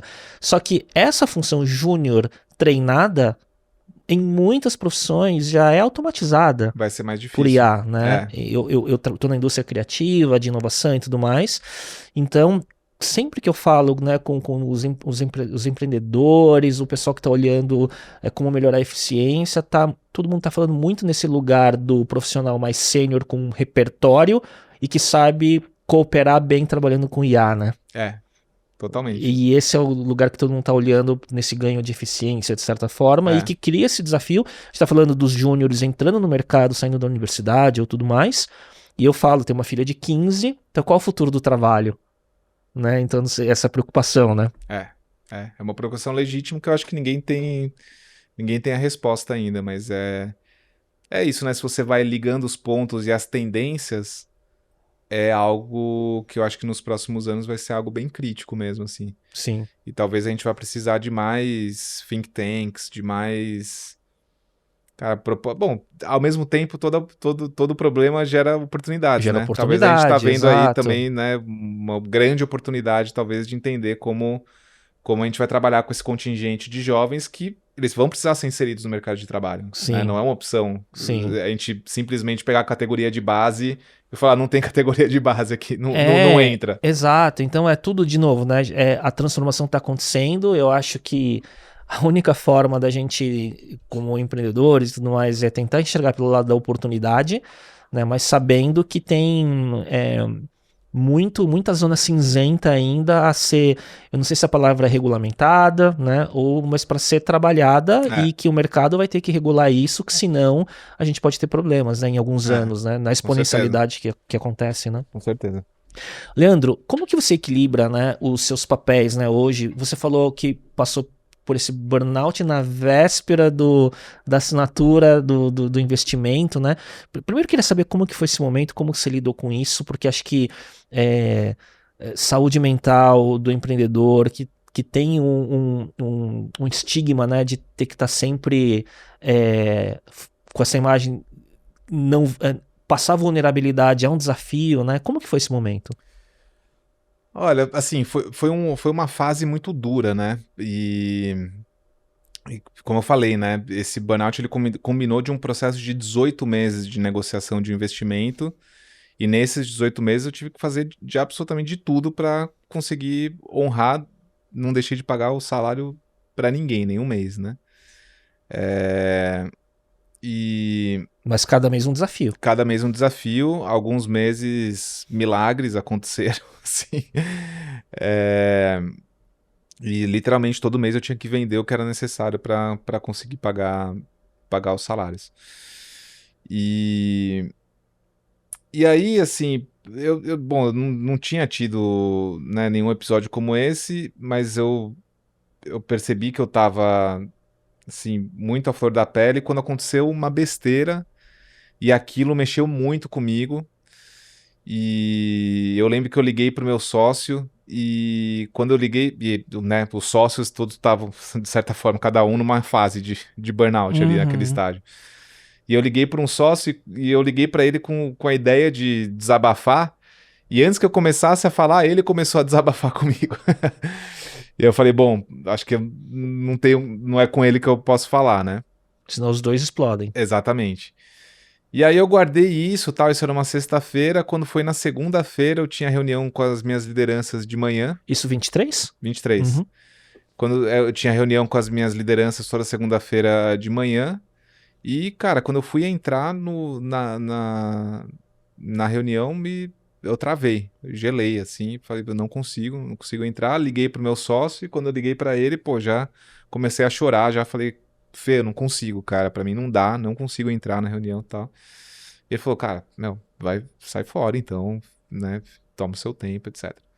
É que é uma situação extrema, né? Super extrema, exatamente, E, cara, eu fiquei 2 dias de cama, assim, uma sensação bem física mesmo, né, do corpo parecia que tinha sido triturado, assim, sabe? Muito estresse, né? Muito estresse no corpo, assim, eu acho. Você vinha de algum processo de ter coach, mentor, terapia, Terapia eu dando suporte a fazia, tudo isso pra sentir se tava chegando nesse ponto ou não? eu tinha terapia, já fazia terapia há muitos anos, na verdade. E eu acho que eu sentia que eu tava, mas eu nunca tinha tido, né? Porque burnout é uma coisa bem física, né? Uhum. Isso eu não tinha dimensão, eu sabia que eu tava mega estressado, mas eu não sabia o que era não conseguir estar funcional, sabe? Pro Uhum. trabalho. E como foi a recuperação? então, e aí a recuperação foi curiosa, que né? Porque pelo que eu escuto, tem graus e graus tem vários graus. de retorno, né? Tem vários graus, mas aí, bom, recebi o investimento 2 dias depois, né, celebrei do jeito que deu ali, né, óbvio, não fico falando isso, né, pra todo mundo, nem pros investidores, não falei nada, tal, toca a vida, meu problema foi resolvido, né, assim, de certa forma. Prático, então, né, o problema prático da empresa, da né? empresa, E aí, puta, tirei alguns dias, né, umas semanas, assim, de férias, umas 2 semanas, voltei. Aí eu voltei e falei, puta, acho que eu tô bem. Aí quando eu voltei na empresa, tava acontecendo alguns desafios lá que logo já me Deu gatilho. deu gatilho. E aí eu acho que eu fiquei, sei lá, cara, uns 6 meses nesse lugar, assim, que eu meio que escolhia o que ver, o que não ver, aonde que me dava gatilho, eu, às vezes, eu saía pra não ter o gatilho. E com ajuda profissional também? Com ajuda Porque nesse momento que dá sim. essa quebra, tem que Aí eu contratei um intensificar. coach, né? Perfeito. Fiquei uns 6 meses com um coach, foi super bom. E que não deve ser depois que você passa, você talvez comece a descobrir, quando você busca ajuda específica, que você não é o único, né? Ah, não, então, a grande maioria, né, dos Só que empreendedores só que sofrem. esses burnouts são silenciosos, eu acho. São, super, ainda são, né? Uhum. E aí, bom, eu não diria que passou, eu diria que foi passando e junto de ir passando também as coisas foram Melhorando, acertando. que ajudou muito, né, da gente ir encontrando o nosso caminho e tudo mais. E hoje eu já consigo ter plena certeza que passou, né? Mas por algum tempo eu fiquei vigilante, né? E aí vem uma pergunta, né? Como que aprendizados você traz para como você tem que operar como empreendedor, quais são seus colocar limite, né? Então, e aí como que você equilibra, né, esse lado, né, de ser CEO, família, vida pessoal, como que você faz isso? O que é mais difícil para o empreendedor, eu acho, é conseguir manter equilíbrio nos momentos difíceis. Porque nos momentos fáceis é fácil. Sim. Né? Tá tudo funcionando, etc. Você pode até ter muito trabalho, mas a pressão psicológica é menor. Exatamente. E aí eu cheguei a conclusão mais simples que eu cheguei foi nunca passa aperto de caixa. Se você quiser preservar a sua saúde mental, você preserva o seu caixa. Então eu tenho lá hoje um caixa na minha empresa que é o caixa negociável. Baixou de X meses de custo fixo, opa, perigo, né? Perigo, mas assim, eu tô vendo 12 meses antes, 18 meses antes, entendeu? Vê forecast, vê tudo. Porque se eu fosse assim, ir desescalando, né, o que pegou mesmo, foi pro lugar do dinheiro. Do caixa, se eu consigo honrar ou não. Então, cara, agora que eu recompus esse negócio, cara, aqui eu não mexo, assim, tem um lugar que essa é a minha saúde mental, tá ali, entendeu? Sim. E então isso para mim foi uma super lição, assim, sabe? E aí, assim, a né, conciliação do trabalho é dentro do que é possível para o empreendedor, né? Eu acho que às vezes eu gostaria de ter mais disponibilidade mental para minha família do que eu tenho, porque, cara, eu penso 24 horas por dia na Terra. Não é uma coisa que é uma escolha minha pensar 24 horas por dia na Terra, simplesmente acontece. Eu durmo pensando na Terra, eu acordo pensando na Terra. E eu lembro quando eu fundei a Soul Sampa lá atrás, né, aquela primeira empresa. Sim. Eu lembro, cara, que esse negócio de ficar pensando 24 horas no negócio assim, era uma coisa que me atormentava. Eu falava, cara, não é possível que eu feche o olho, me vem pensamento em relação a isso, eu abro o olho. Cara, esse negócio me persegue. E eu acho que existe o empreendedor, né? O empreendedor sofre acredito eu, mais disso. E tem as predisposições também, né? Né, da sua composição psíquica a ter mais... Eu falo porque eu me identifico um pouco com todo o seu cenário aí. Sim. Os meus momentos de quase burnout foi por conta de caixa.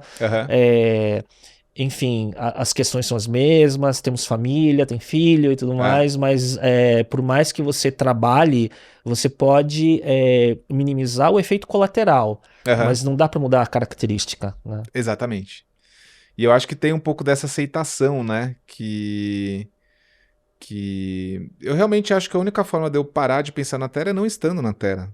Não tem como, assim, eu não consigo... Se isso precisar acontecer, você tem que sair. Tem que sair, exatamente. Enquanto eu estiver lá, vai ocupar muita parte do meu espaço mental. E aí, assim, óbvio que minha relação com meus filhos, né, o tempo que eu tenho disponível para eles, cara, eu quero estar mais, inclusive, mas, cara, sempre tem um ruído de fundo. Sempre tem um ruído de fundo, entendeu? E é uma coisa que eu tenho que aceitar no final. Ou pelo menos eu não consegui encontrar qual que é o mecanismo de reduzir esse ruído de fundo. Tem que você assistiu o Severance. Assistir. A série, então, tem que fazer o chip, cara. Tem que fazer o chip. Né? Provavelmente esse é um caminho, né? Deve ser. E aí, você falando nisso, o único jeito é saindo da Terra. Quais são suas prioridades, né, ainda para esse ano, 2025, como CEO, né? E claro, né, não de uma forma em linha do tempo, mas você pensa nessa escalabilidade, você pensa num futuro de M&A, IPO, consolidação de mercado. O que você pensa para um futuro e quais são as prioridades de agora? Cara, não tem jeito. Eu tô sempre pensando em como fazer a empresa crescer, né? Então essa coisa assim de pra mim, puxa, sei lá, fica pequeno, mantenha a empresa É um do jeito lifestyle que tá. business ou você ainda tem aspirações de um evento futuro, Tenho né, de liquidez? Tenho aspirações com certeza. Assim, eu sempre quis, né, isso de todos os sócios da Terra, a gente quer ter um impacto no máximo possível de pessoas. É um negócio que eu quero que tenha escala. Porque eu acho que o que a gente faz é muito bom. Educação no Brasil, educação de negócios no Brasil, educação de tecnologia no Brasil. Poxa, eu quero que chegue no máximo possível de pessoas, né?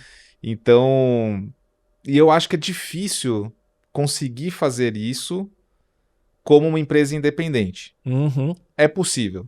Até um certo ponto. Até um certo ponto. Para essa escala acontecer, no caso, né? Exatamente. Você pode continuar impactando um volume limitado, mas se a aspiração é maior, você tem que ser atrativo para que seja bom para você se esse evento acontecer. Exatamente. Então, eu consigo ver o potencial de uma consolidação no sentido de pegar isso que está numa escala de 40 mil alunos e levar isso para 400 mil.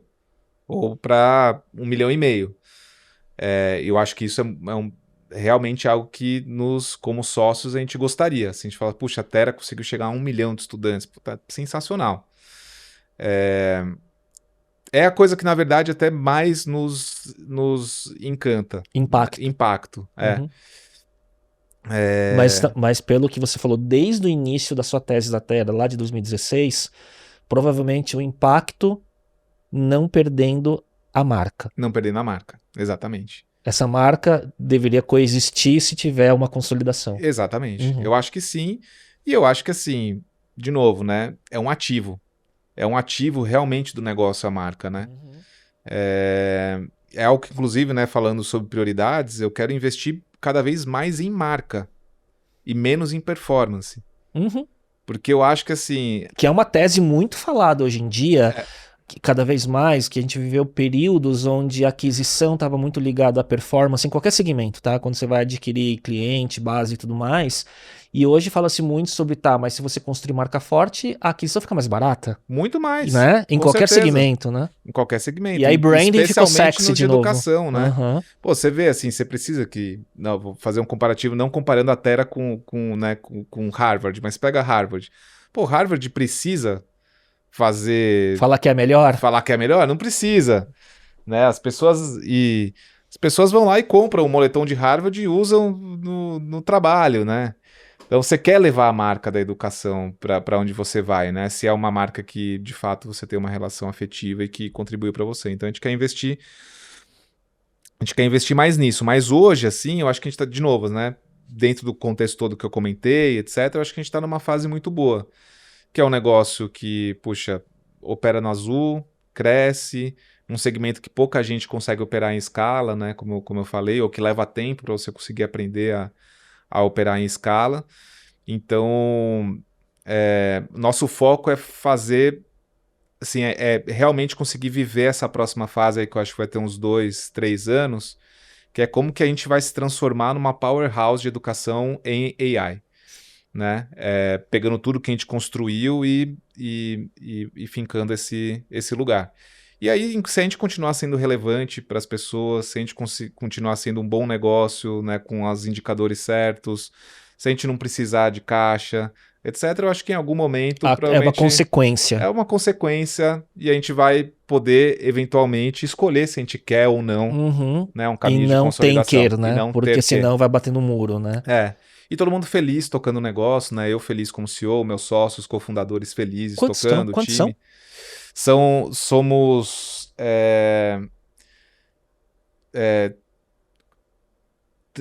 eu fundei a empresa, depois, logo em seguida, vieram 3 pessoas. E 2 continuam na operação e uma Entendo. saiu. Uhum. É. E quantos investidores hoje? Hoje No seu cap table? são 2 investidores, né? Uhum. A Arco Educação e a X8. Que legal. E mantém, estão no board, aquela Tô no coisa board, toda, né? tudo Sinérgicos, sinérgicos. todos alinhados com o projeto. Sim, super. E isso é interessante também, né? Uma marca de educação e um fundo de investimento de impacto, né? Que Uhum. também é sim, óbvio, todo mundo que investe em qualquer coisa quer ver o retorno, né? Não tem, né? E é natural que seja assim, mas eu acho que a gente acabou escolhendo investidores que entendem que educação também é um jogo de longo prazo, né? Sim. Todo ano que eu fico mais forte, que eu faço uma boa entrega, que as pessoas saem satisfeitas, é um depósito que eu faço no ativo, né? Na marca. Sim, sim. Né? A minha marca hoje ela é mais fraca do que ela vai ser daqui a 2 anos. Sim, é ou o do que juros ela vai ser composto, 4 né? anos. 4 anos. Desse exatamente. investimento, né? É. Leandro, uma curiosidade, né? Você, como que você usa IA no seu dia a dia, na sua produtividade, para você aumentar, enfim, economizar tempo, aumentar a escala do que você faz? Olha, assim, a primeira... Eu tenho já, assim, alguns bots treinados em elementos específicos, né? Que são partes da minha rotina do dia a dia. Então, uma coisa que ocupa bastante é toda a performance de marketing e vendas. Então, eu tenho todo o histórico dos últimos 12 meses nutrindo um bot que se eu for lá hoje E promptar? e colocar assim, puxa, faz aí um histórico de como foram as 4 últimas semanas e onde estão os nossos gargalos, eu consigo ver isso. Eu não estou com esse bot integrado na base de dados, que poderia ser um passo Tá. relevante, então toda semana eu Alimenta. alimento, mas eu já tenho histórico suficiente para ter um assistente que me ajuda a falar assim, puxa, de uma semana para outra aconteceu isso, a estratégia que vocês colocaram no ar deu isso de lead, o CPL está em controle com a base e tal, então essa base eu já consigo ter, o que é muito bom, né, porque dá mais segurança assim, para tocar um negócio. Eu tenho todos os meus... E a qualidade das análises que tá muito bom. melhorando cada vez mais, muito né? bom, excelente, cara, excelente análise, assim, Uhum. E muitas vezes insights não óbvios também. Uhum. Eu cheguei a mudar, inclusive, a gente fez algumas mudanças do ponto de vista de... Quando a gente lançou o stack de educação em AI, eu tinha algumas dúvidas sobre como fazer isso e foi numa interação. Eu uso muito para me ajudar a pensar, né? E uma das coisas que eu uso é para me ajudar a pensar por primeiros princípios. Uhum. Né? Então eu pego assim, um determinado problema, nesse caso era assim, puxa, eu quero atacar esse mercado de AI, mas eu tenho a Tera. E aí? Eu divido, eu crio uma coisa separada, Como etc. você desenviesa É, a análise e o pensamento, né? exatamente. E aí foi numa troca, inclusive nesse caso eu lembro direitinho que foi o Claude. E aí no drill down ali dos pensamentos por primeiros princípios, ficou muito claro que o lugar era a gente integrar. Onde que você usa Claude, Gemini, ChatGPT e por aí vai? Para que fins específicos ou não tem isso para você? Cara, eu ainda tô numa fase muito de experimentação, tá? Então eu assino todos e eu uso todos, que eu já percebi. Porque muda, né? Muda muito, Eu já percebi, eu gosto muito da interação que eu tenho com o Claude. eu acho que ele consegue conciliar bem a parte criativa com o pragmatismo. E ele é muito bom em toda a parte de usar os artifacts para visualização de dados. Uhum. Então, adoro usar. Várias vezes eu crio mini sites com dashboards das metas, etc. Muito rapidamente, compartilho com o time. Então, gosto muito do Claude nesse sentido. O ChatGPT, ele tem mais meu histórico, ele me conhece muito melhor. Né? E ele também é mais verborrágico, o que é ok. Ele é um pouco cansativo para mim hoje ainda, porque ele é muito congratulatório, né? Assim, então, suas ideias são geniais, tudo é excelente, etc. Ele tem um pouco disso, que é essa coisa muito persuasiva, assim, do ChatGPT, que eu acho meio cansativo. Mas, no geral, ele vai bem para tudo que é produção de conteúdo, por exemplo. Sim. Então, eu tenho uma atividade que eu intensifiquei muito nos últimos 12 meses no LinkedIn. Uso muito. Então, já tenho lá minha base de dados, quais são os meus posts que funcionaram Seu bem. tom de voz e tudo, meu uma tom de performance, voz. né? Então, hoje eu realmente estou num lugar que, às vezes, eu mando, assim, 3 linhas e sai um post que eu tenho... Cada vez menos que fazer revisão, né? Cada vez menos que eu fazer vivo muito revisão. isso com os meus conteúdos de pós de podcast. E aí você estava falando dos contextos, né? De uso de cada plataforma, né? Você usa outras ferramentas além dos LLMs tradicionais? Então, hoje eu não tenho feito uso. Tem uma área que na Terra a gente tá criando muito conteúdo e que é uma área de interesse minha, que eu tenho estudado, que é toda a parte de automação, né? Então, eu tenho estudado o N8N, eu tenho estudado o Make, mas ainda não diria que são plataformas que eu faço uso corrente. Eu estou mais ainda no laboratório de estudo exploratório do que mais especificamente, né? Mais uso contínuo mesmo. O que eu acabo usando mesmo no dia a dia são os LLMs para, assim, mais genéricos mesmo, mais horizontais, né? Você já está naquele momento onde, se você pensa assim, se tiver um apagão das AIs generativas, você teria dificuldade e demoraria mais do que antes para fazer algumas tarefas? Com certeza. Eu tô assim. Com certeza. Porque pela lógica, né, eu acho que é tanto uma musculatura que a gente vai desenvolvendo, então, assim, o nosso jeito de trabalhar está mudando, né? E ele vai continuar mudando. Então, o jeito que eu trabalho hoje, com as ferramentas que eu tenho à disposição, é totalmente diferente do que era 2 anos atrás, não tem jeito. Então, vai tirar uma ferramenta de mim, vai fazer diferença, Sim. Né? E ao mesmo tempo, os produtos estão melhorando, né? Então, o fato de eu conseguir ter produtos que estão mais treinados, com o meu histórico, com o histórico da Terra, com o histórico do que eu faço, etc. Puxa, isso já também são atalhos, né? Sim. Então, com certeza, assim, eu realmente acho que faz toda a diferença na minha produtividade, faz diferença na qualidade do que eu faço.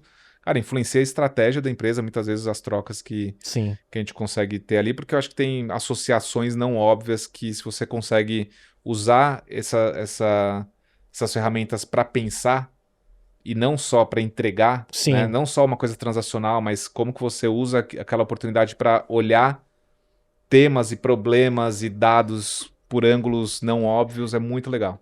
E saber promptar, repromptar, desafiar, pedir outros ângulos, não aceitar a primeira resposta e tudo mais. Quando você aprende a fazer esse diálogo, cara, a qualidade do resultado final é absurdamente diferente, né? Totalmente diferente, totalmente diferente.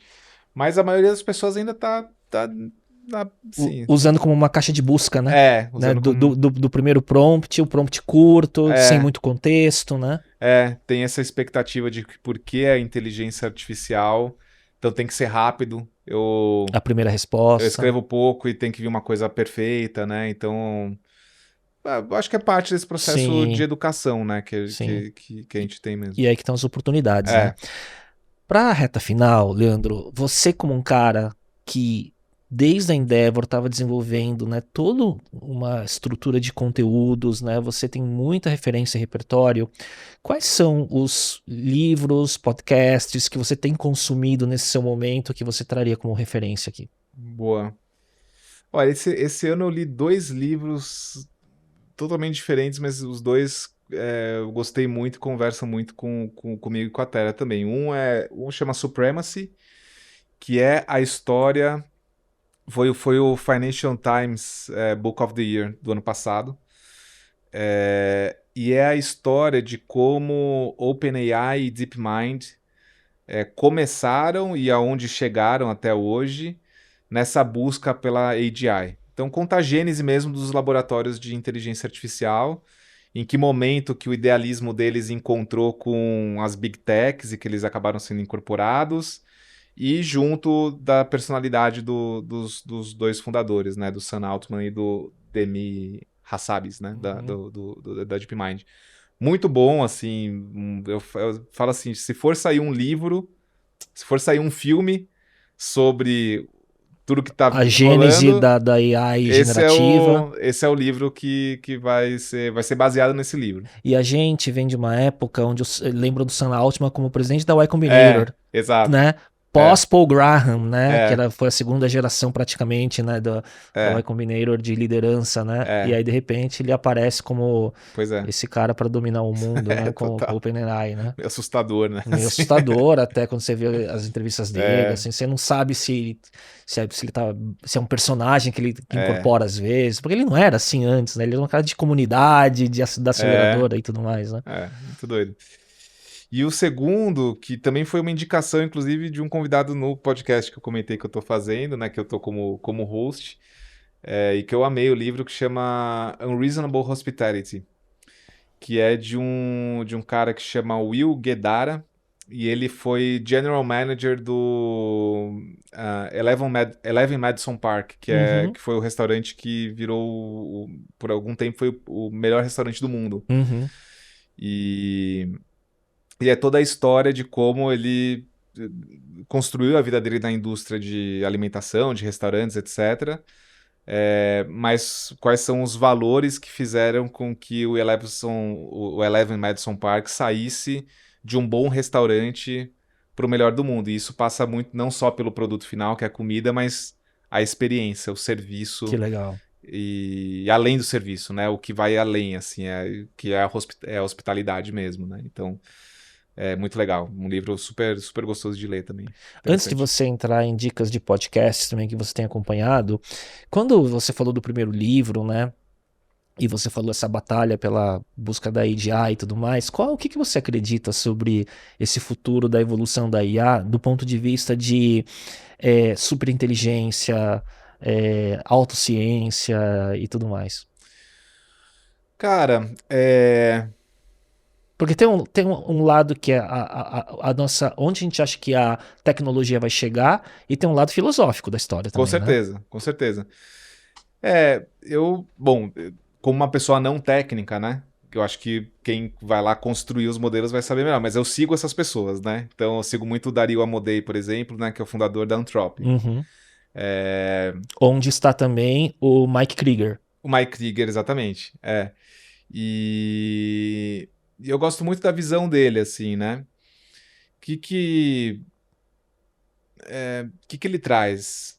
Que a gente tem um desafio muito grande de interpretabilidade. Interpretabilidade dentro do espectro de inteligência artificial é a capacidade de conseguir interpretar como os modelos estão chegando nas decisões que eles tomam. Então, e é muito louco a gente pensar que existem empresas como Google, Amazon, Meta, etc., que têm laboratórios de inteligência artificial que estão fazendo essas coisas que são deslumbrantes, né? Assim, é impossível você não ficar embasbacado quando você vê um modelo como Midjourney ou uma interação que você tem, às vezes, com o ChatGPT, etc. Não é normal, cara, que em 3 anos a gente tenha saído de onde a gente saiu para estar nesse lugar, entendeu? Do GPT 3.5 para agora, né? Nem 3 anos. Nem 3 anos, né? E sem falar os modelos de vídeo, etc. Assim, realmente é muita coisa muito absurda, assim, né? Acontecendo. Mas é muito louco você pensar que quem está desenvolvendo não sabe exatamente como que funciona. Sabe a arquitetura que foi feita, né? Entende a lógica do sistema, mas não consegue identificar no sistema por que tomou a decisão especificamente por essa palavra e não por aquela. Isso quem desenvolveu. Quem desenvolveu, exatamente. E eu acho que o que ele tem trazido, né, o Dario Amodei lá da Anthropic, é, enquanto a gente não... Eles dizem que tá próximo, existem campos que estão chegando perto de conseguir entender, mas enquanto não se conseguir entender o que acontece de fato dentro desses sistemas, a gente está muito, muito vulnerável. E aí faz sentido a gente ter medo puxa, isso aqui vai se tornar um ser senciente, ou vai tomar uma decisão que eventualmente, por conta dos objetivos implícitos que a gente não conhece, pode ir contra os interesses da humanidade, etc. Todas essas questões filosóficas, elas teoricamente morreriam se você conseguisse saber exatamente como o modelo opera e como ele toma as decisões. Então a interpretabilidade para mim, assim, se tem uma coisa que precisa avançar nos próximos 2, 3 anos, é isso. Quem faz precisa conseguir saber exatamente, na vírgula, como o negócio funciona. E é isso que entra naquela discussão que teve um tempo atrás, do Elon Musk falou que tem que pausar um pouco a evolução das tecnologias de AI para entender melhor o que está acontecendo. É um pouco disso, dessa discussão. Porque, pelo que você está falando, se a gente tem que conseguir entender na vírgula qual é o processo decisório de um algoritmo, de uma tecnologia de AI, a tendência é que cada vez mais a gente fique distante de entender com a evolução exponencial da tecnologia e dos modelos, né? Não, depende, né? Porque às vezes você consegue, a não ser que tenha alguma mudança muito grande na arquitetura, no sistema, etc., você consegue ir escalando pela a lei de escala, né, de dados, ou do tamanho do modelo, do volume de parâmetros, etc., você consegue ir criando talvez modelos melhores, mas mantendo ainda a lógica de como eu interpreto esse modelo. Mas isso aqui eu tô falando no lugar de uma pessoa leiga do ponto de vista técnico, né? Eu só consigo ler o que essas pessoas estão falando, né?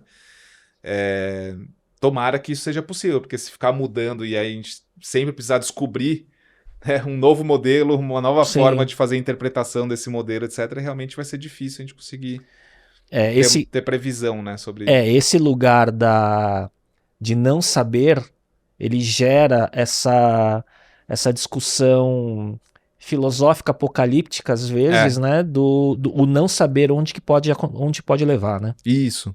Né? Que eu acho que, de novo, eu acho que boa parte, talvez, das discussões, ela fossem encerradas ou quase encerradas se a gente soubesse como essas máquinas estão operando. Perfeito. Né? Leandro, e dicas de outros conteúdos como podcasts, o que você tem consumido com frequência, o que você tem acompanhado? Olha, continuando no tema de inteligência artificial, tem um que eu escuto praticamente todo dia, que é o AI Daily Brief. Um podcast de 15 minutinhos, assim, que faz um apanhado do que aconteceu em AI no dia anterior e mergulha em 1 ou 2 temas. É muito legal, bem feito. Rápido, né? Rápido. Tu conhece? Não, eu sei qual que é, mas eu não muito acompanho. Bom, muito legal. Eu gosto do Today Explained, da Vox. Sim. Que também sempre pega temas aí mais interessantes do dia a dia, do mundo, etc.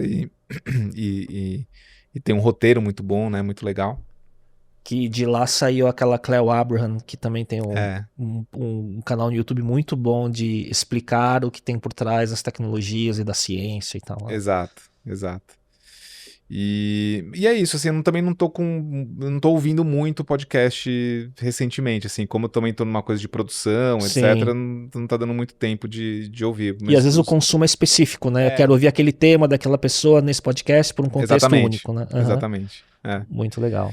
E agora, assim, também não vou lembrar newsletters específicas, mas eu tô mais no Substack, assim, que é uma coisa que tem me chamado a atenção. Tenho lido muitas coisas boas, densas lá no Substack. Eu também tenho assinado algumas muito boas.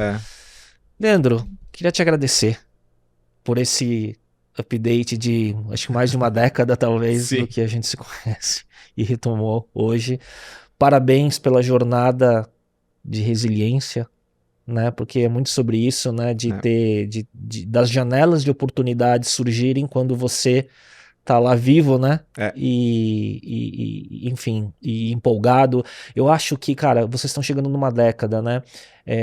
Meu negócio principal, ele tem 16 anos, né? E os meus negócios anteriores tiveram menos tempo de duração, 3 anos e tudo mais, mas Eu acho que quando você fala eu acordo e durmo pensando na Terra, eu acho que enquanto a gente tem a gente enxerga oportunidade e entusiasmo pelo futuro que pode ser melhor, né? Sim. Eu acho que é o termômetro de que a gente ainda tá com a energia e o foco, né, necessário, não é? Você não acredita nisso? Total, com certeza. Né? Com certeza, acho que também se um dia eu parar, né, de pensar, talvez não seja eu que precise estar no comando. Exato, e tem isso também, né? Não necessariamente que o negócio deixa de ser bom, mas às vezes o tempo como líder ou como na cadeira executiva, né? Né? Acho que entender esse momento. E também, né, aquela questão de escalabilidade à medida que a empresa vai mudando de patamar, né? Se quem é a pessoa adequada para estar naquela cadeira, né? Perfeito. Então essa visão também de continuidade e tudo mais, né? Mas muito bom. Obrigado, Leandro. Obrigado a você, cara. Parabéns pelos negócios, pelo podcast, fantástico. E obrigado mesmo. Foi uma honra estar aqui com você, cara. E sucesso pro seu podcast também. Obrigado. Né? Vou estar acompanhando. Vem aí, Roadmap. Fala pra galera, o Roadmap é sobre? É sobre produtos digitais, histórias de produtos digitais e futuro de produtos digitais com inteligência artificial, mas sob várias perspectivas, não só de Product Managers, então tô trazendo CTOs, CEOs, profissionais de design, para a gente expandir a conversa sobre produtos digitais sob a perspectiva principalmente de negócios. Em que canais? Vai estar no Spotify, no YouTube e eu acho que todas Cortes as plataformas nas redes sociais, LinkedIn, por aí vai, né? Então, sucesso. Obrigado. Valeu. Obrigado quem acompanhou até aqui. A gente volta na próxima semana. Tchau, tchau.